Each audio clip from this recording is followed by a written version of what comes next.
President Biden arrived in office with a sober recognition of the scale of the problems our country was facing. Worldwide surge in COVID cases is wreaking havoc on people's travel plans. Bottlenecks in the world's supply chains. Passenger volumes declined to levels that we have not seen since the 1950s.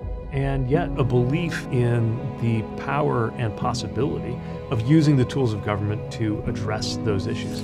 From time to time in American history, we have seen a massive set of problems where the only pragmatic thing to do was to act in bold and historic terms.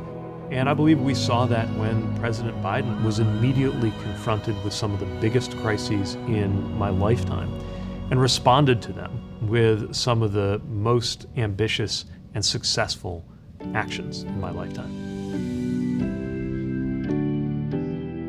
We'll press forward with speed and urgency, for we have much to do, much to repair, much to restore, much to heal, much to build, and much to gain.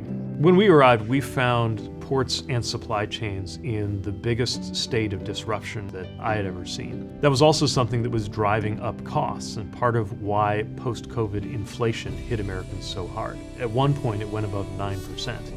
Now we've got it back to about 2.5%, and a big part of that was getting shipping costs under control by improving American supply chains.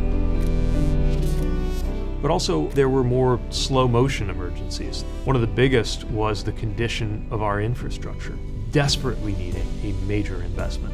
And that's what the Bipartisan Infrastructure Law represented, a major priority of the Biden-Harris administration.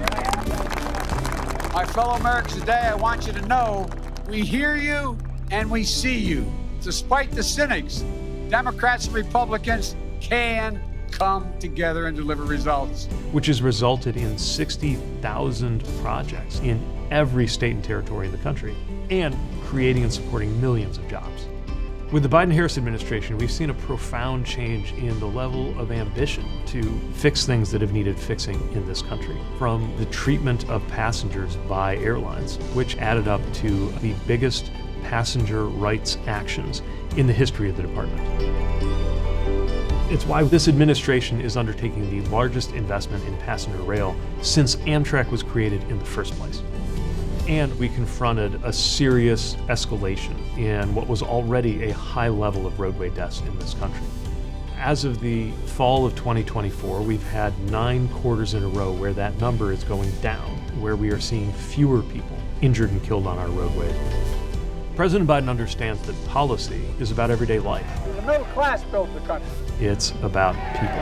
And unions built the middle class. He doesn't just see a road or a bridge. He sees somebody's commute home back to their family. He doesn't just see ships and ports and supply chains.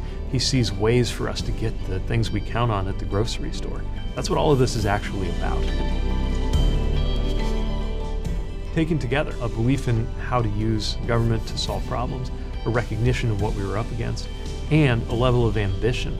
I think all of that is what has added up into the enormous progress that we've made in recent years. Something collectively I like to think of as the big deal.